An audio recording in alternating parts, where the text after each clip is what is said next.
की महिमा क्या है? बोले नामदेव जी महाराज रहते थे महाराष्ट्र में, सबसे बड़े संत हुए हैं नामदेव जी महाराज। नामदेव जी महाराज ऐसे भगवत भजन करने वाले संत थे कि जो हरि दे दे उसमें प्रसन्न रहते थे। विठल के बहुत बड़े ही भक्त माने गए थे नामदेव जी महाराज। आप भक्त चरित्र में यदि भक्तमाल में पढ़ेंगे तो भक्तों के चरित्र में एक चरित्र नामदेव जी जैसे संत का भी आता है। तो कहते हैं नामदेव जी जब भजन किया करते थे, उनके भजन की, उनके नाम की बड़ी महिमा थी।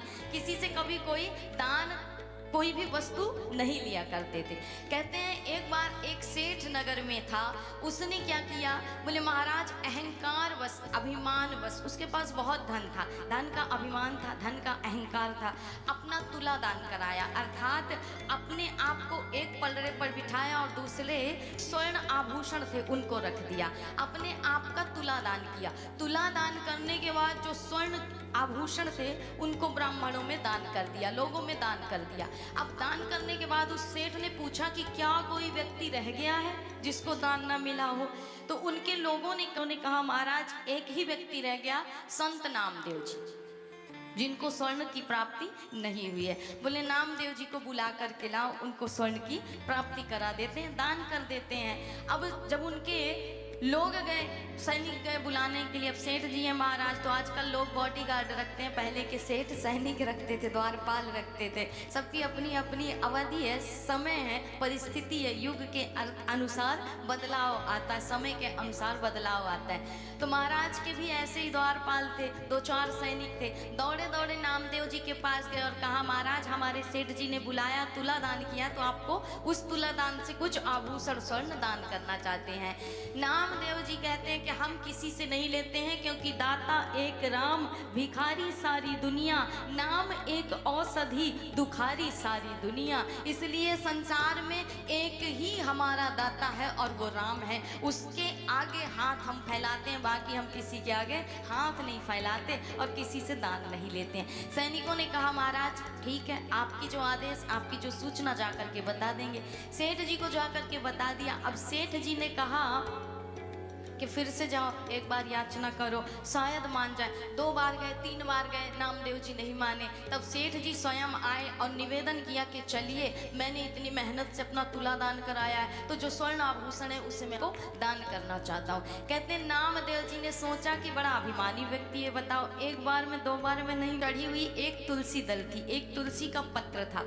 उस तुलसी के पत्र में सिर्फ रा शब्द लिखा था, माँ भी नहीं लिखा था, सिर्फ रा शब्द लिख दिया और कहा कि यदि सेठ जी आप बहुत बड़े दानवीर हैं तो इस रा के बराबर, इस तुलसी पत्र के बराबर स्वर्ण आप मुझे दान कर दीजिए। मैं एक पलड़े पर इसको रखता हूँ, दूसरे पर आप इसके बराबरी का स्वर्ण रख दीजिए, वही स्वर्ण मैं स्वीकार कर लूँगा।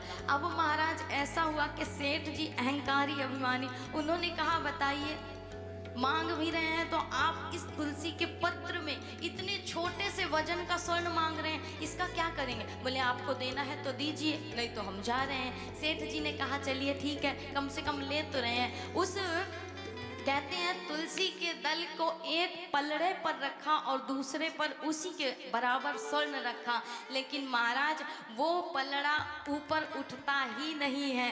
अब सेठ जी को बड़ा आश्चर्य हुआ, जितने घर के सोने चांदी थे सब रख दिए, बड़ा सा तराजू बनवाया, उसमें एक पलड़े पर तुलसी पत्र को रखा और दूसरे पर घर के जितने आभूषण सोने चांदी सब रख दिया, लेकिन वो ऊपर उठता ही नहीं। अब तो सेठ जी को लगा कि हमारी तो बदनामी हो जाएगी, निंदा हो जाए। गांव, परिवार, समाज में, नगर में जितने लोगों के पास सोना चांदी था सब मंगा लिया, सब रख दिया, लेकिन वो पलड़ा ऊपर उठता ही नहीं है। सेठ जी को अब ग्लानि हुई और कहा महाराज मुझसे भूल हो गई, शायद मैंने भगवान से बढ़कर के अपने आप को मान लिया और मैं भगवान के नाम के महत्व को भूल गया। तो कहते हैं नामदेव जी ने कहा कि चलो कोई बात नहीं, तुम और तुम्हारे परिवार समेत जितने लोग हैं, तुम्हारे पास जितने लोग हैं, सब अपने जीवन में सत्कर्म तो किए ही होंगे। सत्कर्म पुण्य का जो भी फल है, जो भी परिणाम है, उसको संकल्प लेकर के इस पलड़े पर छोड़ दो, शायद ये पलड़ा ऊपर उठ जाए। लेकिन कहते हैं कि जब उन्होंने उस संकल्पित जल को भी छोड़ा, तब भी राम के नाम के उस आधे अक्षर की बराबरी भी कोई सत्कर्म, कोई पुण्य ना कर पाया महाराज।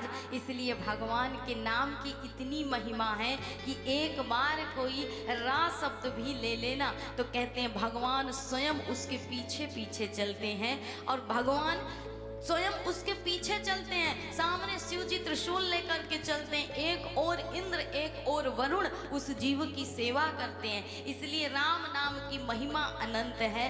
नामदेव जैसे संतों ने इस समाज को धरोहर दिया है।